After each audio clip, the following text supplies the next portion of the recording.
Bonjour, nous allons voir dans cette vidéo la résolution des systèmes d'équations linéaires en utilisant la méthode de Gauss-Jordan. On s'intéresse dans ce cas-là aux systèmes ayant des solutions uniques. Prenons à présent l'exemple suivant. On considère ici une matrice augmentée associée à un système donné. Effectuons quelques opérations élémentaires sur les lignes. À la première opération, la ligne 2 va être remplacée par la ligne 2 moins 2 fois la ligne 1. En procédant ainsi, on obtient la matrice suivante. À la deuxième opération, la ligne 3 va être remplacée par la ligne 3 plus 2 fois la ligne 2. On aura ainsi cette matrice. On voit bien qu'on a un pivot égal à 1 dans la première ligne, un pivot égal à moins 1 à la deuxième ligne et un pivot égal à 32 dans la troisième ligne. Jusque-là, on a fait apparaître des zéros au-dessous des pivots. Ce qu'on vient de déterminer, c'est la matrice augmentée échelonnée. Maintenant, pour faire apparaître des zéros au-dessus des pivots, c'est plus simple de prendre les pivots égaux à 1. Pour cela, on considère les deux opérations suivantes. Dans un premier temps, on multiplie la ligne 2 par moins 1 et après, on multiplie la ligne 3 par 1 sur 32.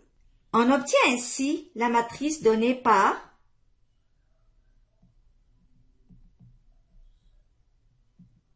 Continuons dans ce sens, où la ligne 1 va être remplacée par la ligne 1 plus 4 fois la ligne 3 et la ligne 2 va être remplacée par la ligne 2 plus 12 fois la ligne 3. On obtient ainsi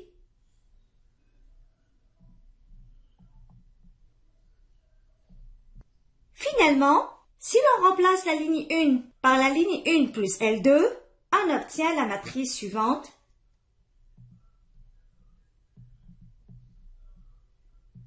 On voit bien qu'on a obtenu une matrice ayant un pivot 1 à la première ligne, un pivot égal à 1 à la deuxième ligne et un pivot égal à 1 à la troisième ligne. On remarque que ces pivots sont égaux à 1 et que ce sont les seuls éléments non nuls dans leur colonne. Ce qu'on vient de déterminer jusque-là, c'est la matrice augmentée échelonnée réduite. On vient de voir à partir de cet exemple qu'au moyen d'opérations élémentaires sur les lignes, on a pu transformer une matrice augmentée en une matrice augmentée échelonnée réduite. Généralisons ceci. Donc, on a la définition suivante. La méthode de Gauss-Jordan consiste à transformer la matrice augmentée associée à un système d'équations linéaires en une matrice augmentée échelonnée réduite. On s'intéresse maintenant à la résolution de systèmes d'équations linéaires. Pour cela, on a la proposition suivante. Un système d'équations linéaires peut avoir une solution unique, une infinité de solutions, aucune solution. On verra dans cette vidéo des systèmes ayant des solutions uniques. Prenons maintenant un deuxième exemple. L'objectif ici étant de résoudre un système de 3 équations à 3 inconnues. Notons ce système par 1. Pour utiliser la méthode de Gauss-Jordan, on va devoir dans un premier temps représenter ce système par sa matrice augmentée. En regardant cette matrice augmentée, on voit bien que c'est la même que celle qui a été considérée à l'exemple 1. On a vu ensemble qu'au moyen d'opérations élémentaires sur les lignes, cette matrice augmentée a été transformée en une matrice augmentée échelonnée réduite, laquelle se traduit par un système qu'on note par 2. Ainsi, les systèmes 1 et 2 sont équivalents, donc ils ont le même ensemble de solutions. Comme le système 2 est plus facile à manipuler, on va le résoudre et déduire par la suite l'ensemble de solutions pour le système 1. Du système 2, on voit 3 équations, donc x1 égale à 3, x2 égale à moins 2, x3 égale à 1 demi. Donc on voit bien que x1, x2, x3 étant égal à 3, moins 2, 1 demi est l'unique solution du système 2.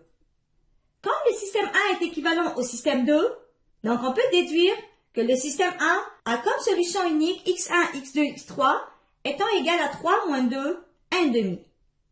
Considérons maintenant un troisième exemple. L'objectif ici est de résoudre un système de 4 équations à 3 inconnues. Donc dans un premier temps, on va représenter ce système par sa matrice augmentée. On va devoir par la suite déterminer la matrice augmentée échelonnée réduite.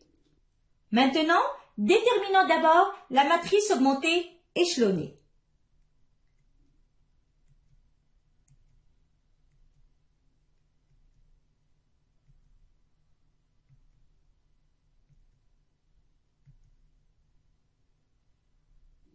Maintenant qu'on a la matrice augmentée échelonnée, je vous demande de déterminer la matrice augmentée échelonnée réduite.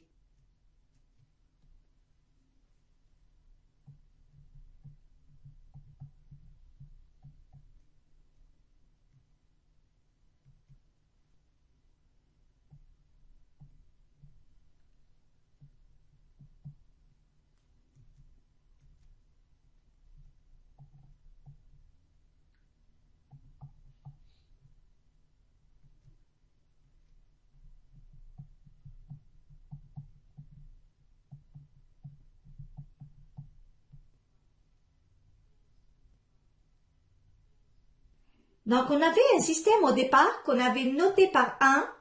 On l'a représenté par sa matrice augmentée, laquelle, au moyen d'opérations élémentaires sur les lignes, a été transformée en une matrice augmentée échelonnée réduite.